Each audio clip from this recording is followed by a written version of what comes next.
भगवान शिव और माँ पार्वती के दो पुत्र हैं, कार्तिकेय जी और गणेश जी। पर इनके अलावा उनकी एक पुत्री भी है जिनका नाम है अशोक सुंदरी। इनकी चर्चा पद्म पुराण में की गई है। नमस्कार श्रोतागण, भारत दर्शन में आपका स्वागत है। एक दिन भगवान शिव और माता पार्वती दोनों नंदन वन में भ्रमण के लिए गए। यह वन अपने प्राकृतिक सौंदर्य और दिव्य वातावरण के लिए प्रसिद्ध था। इस वन में स्थित था एक अद्भुत वृक्ष जिसे कल्प वृक्ष कहा जाता था।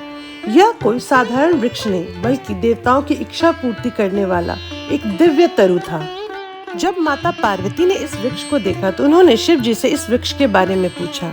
शिव जी ने कहा, हे देवी, यदि इस वृक्ष की महिमा मंडन की जाए तो यह वृक्ष अन्य सभी वृक्षों से श्रेष्ठ है।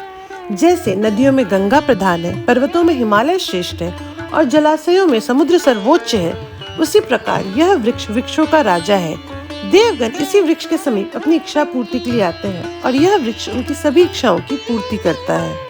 फिर क्या था, माता पार्वती ने शिव जी से अनुमति लेकर एक सुंदर दिव्य कन्या की कामना की और कल्पतरु ने उनकी यह मनोकामना की पूर्ति की।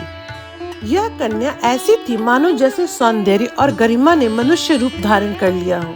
उनकी कांति स्वर्ण के समान दमक रही थी। उनके विशाल नेत्र कमल के समान थे और उनका चेहरा सौंदर्य की प्रकाष्ठा को दर्शाता था। इस कन्या को देखकर माता पार्वती अत्यधिक प्रसन्न हुई और उन्होंने इसका नाम अशोक सुंदरी रखा। पार्वती जी ने कहा, हे कन्या, तुम्हारा नाम अशोक सुंदरी होगा क्योंकि तुम अशोक अर्थात दुख को समाप्त करने वाली हो और संसार के लिए सौंदर्य का प्रतीक हो। तुम्हारे सभी गुण उत्तम और श्रेष्ठ है।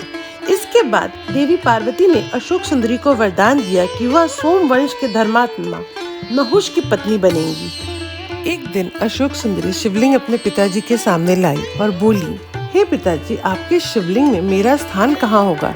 तब शिवजी मुस्कुराए और बोले, पुत्री, जलधरी के बीचों बीच ठीक मध्य में तुम्हारा स्थान होगा। जो व्यक्ति इस स्थान पर पूजा करेगा वह पूजा सीधे तुम्हें जाएगी और उनकी सभी मनोकामनाओं की पूर्ति होगी।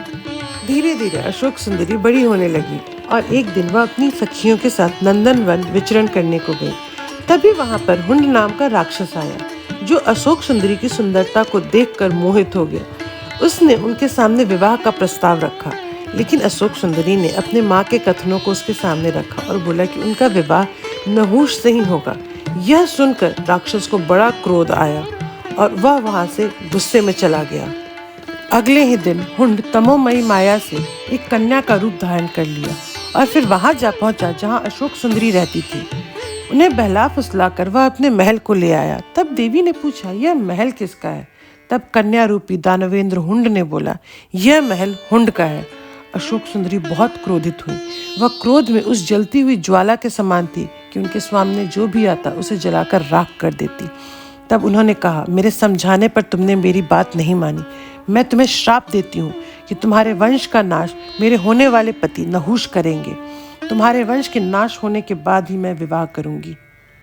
हुंड ने नहुष के जन्म को रोकने के लिए कई प्रयास किए। उसने नहुष की गर्भवती माता इंदुमती का अपहरण करने की योजना बनाई, लेकिन दत्तात्रेय जी के आशीर्वाद से उसका यह प्रयास असफल रहा। नहुष का जन्म हुआ और वह वशिष्ठ मुनि के आश्रम में पले बढ़े। वशिष्ठ मुनि ने नहुष को वेदों, धनुर्विद्याएं और अस्त्र शस्त्र की शिक्षाएं भी दी। उन्होंने नहुष को यह भी बताया कि उनकी होने वाली पत्नी अशोक सुंदरी उनके लिए तपस्या कर रही है और साथ ही उन्होंने हुंड के अत्याचारों से भी अवगत कराया। जब नहुष युवा हुआ तो उसने हुंड का वध करने का संकल्प किया। वह हुंड के महल पहुंच गए और वहां उन्होंने युद्ध के लिए हुंड को ललकारा। हुंड और नहुष के बीच भीषण युद्ध हुआ। यह युद्ध कई दिनों तक चला। हुंड ने अपनी पूरी शक्ति का प्रयोग किया, लेकिन नहुष की वीरता और पराक्रम के आगे वह टिक नहीं पाया और अंततोगत्वा नहुष ने हुंड का वध कर दिया। देवी अशोक सुंदरी के पूर्व के कथनों के अनुसार हुंड का अंत होते ही नहुष और अशोक सुंदरी का विवाह हो गया। अशोक सुंदरी देवी की कथा हमें यह सिखाती है कि निष्ठा और धर्म के प्रति अडिग रहना ही सच्ची शक्ति है। उनकी प्रतिवता शक्ति ने न केवल उन्हें विपत्तियों से बचाया बल्कि उनके पति नहुष को भी प्रेरणा दी।